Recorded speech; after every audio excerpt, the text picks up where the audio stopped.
IPS बनना है, मुझे डॉक्टर बनना है, लेकिन जब ये सब बनने के लिए जिसकी जरूरत होती है वो पढ़ाई होती नहीं है। जो उस पे बोल तो देते हो सबको कि मैं कुछ बनूंगा, मैं कुछ करूंगा, लेकिन जब बारी आती है तब कुछ होता नहीं है। पढ़ाई के लिए प्लान करते हो, लेकिन जब उस प्लान के अकॉर्डिंग चलना होता है तो ऐसी की तैसी हो जाती है उस प्लान की। तुम्हारा सारा जोश, जुनून, जिद सब खत्म हो जाता है। जो सपना देखा था वो अब आंखों से ओझल होने लगता है। फिर ख्याल आता है कि आईएएस आईपीएस बनने में तो बहुत वक्त लगता है। फर्स्ट अटेम्प्ट में कोई एग्जाम को पास नहीं कर पाता है, मैं कैसे कर पाऊंगा? हजारों सवाल तुम खुद से करते हो और अपने आप को उन सवालों के घेरे में घेर लेते हो। जब टेबल पर बैठते हो तो पढ़ने के लिए और किसी दोस्त का कॉल आ जाए तो घंटों बाद में निकाल देते हो और कहते हो कि नई बात किया तो वो बुरा मान जाएगा, बेस्ट फ्रेंड है, बोल रहा था तो कोई ना एक गेम खेल लेता हूँ, फिर नाइट में एक्स्ट्रा पढ़ लूंगा। लेकिन नाइट में पढ़ाई होती नहीं है, नींद आ जाती है। ऐसे कई बहाने आप करते हो, लेकिन मेरी एक बात कान खोल कर सुन लो। किसने कहा आपको कि आप फर्स्ट अटेम्प्ट में एग्जाम नहीं पास कर सकते हो? एक लड़का जो सिर्फ 10 साल का था, जिसने अपनी मौसी के साथ मेले में जाते ही एक कार देखी और उस कार को देखकर उसके मन में हजारों सवाल आए। उन सवालों का जवाब अपनी मौसी से पूछता है और अपने मन में कुछ ठान लेता है। 10वीं पढ़ाई करने के बाद उसके पास इतने पैसे नहीं थे कि वो आगे पढ़ पाए, क्योंकि उसके घर की आर्थिक स्थिति बहुत खराब थी। लेकिन उसने हार नहीं मानी और वो आगे बढ़ा। उसके स्कूल ने 11वीं और 12वीं की फीस माफ कर दी, क्योंकि पढ़ने में बहुत होशियार था। जब वो स्कूल जाता था वो गांव से दूर था। उसकी माँ उसके आने जाने के लिए खर्च निकालने के लिए एक्स्ट्रा काम करती थी और आंगनबाड़ी में काम किया करती थी। फिर भी वो लड़का कॉलेज में पहुंचा। उसका एनटीआई कॉलेज था। उसके सारे क्लासमेट इंग्लिश मीडियम से थे, लेकिन वो था गुजराती मीडियम से, और उसने तो पहली बार कॉलेज में बर्गर का नाम सुना था।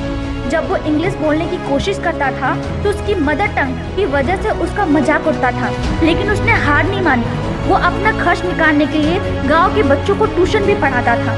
फिर उसने यूपीएससी करने का फैसला किया, लेकिन पैसे तो थे ही नहीं। लेकिन फिर भी उसने हार नहीं मानी, क्योंकि उसे भरोसा था खुद पर, और उसके गांव के हुसैन भाई और जरीरा बहन ने उसकी मदद की और उसे यूपीएससी के लिए दिल्ली भेजा। शायद किस्मत को अभी भी उसकी यूपीएससी की एग्जाम से पहले और एग्जाम लेनी थी, इसलिए यूपीएससी के चौथे पेपर के ठीक पहले ही उसके हॉल तक पहुंचने से पहले ही उसकी स्कूटी फिसल गई और उसका एक्सीडेंट हुआ। काफी चोट थी, लेकिन वो लड़का उठा और देखा कि उसका राइट हैंड ठीक है, तो उसने फैसला किया कि वो पेन किलर साथ लेकर खुद ड्राइव करके एग्जाम हॉल तक पहुंचा। पेपर के बाद एमआरआई कराई तो घुटने का लिगामेंट टूट चुका था। अब आपको क्या लगता है उसके रास्ते की प्रॉब्लम खत्म हो गई थी? नहीं, जब बड़ा करने का सोचा था प्रॉब्लम भी बड़ी होगी। मार्च में उसका इंटरव्यू था, लेकिन 20 फरवरी को उसकी तबीयत बहुत खराब हुई। WBC घटकर 30,000 हो गए।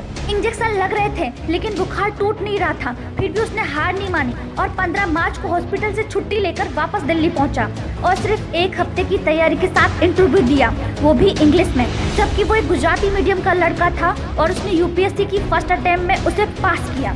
वो लड़का कोई और नहीं बल्कि आईपीएस ऑफिसर सफिन हसन है, जो एक बार में कर सकते थे तो तुम क्यों नहीं? तो अपने माइंड के अंदर से ये निकाल दो, अपने थ्रोट को निकाल दो कि तुम एक बार में नहीं कर सकते, बिल्कुल कर सकते हो। अपने अंदर पॉजिटिव थॉट लाओ और कहो अपने आप से कि मैं इस अटेम्प्ट को अपना लास्ट अटेम्प्ट बनाऊंगा। हालात चाहे कुछ भी हो, लेकिन हार मत मानो। तुम जो करना चाहते हो उसे करो। अपने सपने को पूरा करना चाहते हो तो उसके लिए तुम्हें सिर्फ पढ़ना होगा, तो पढ़ाई करो, क्योंकि तुम कुछ भी सिर्फ पढ़कर ही बन पाओगे।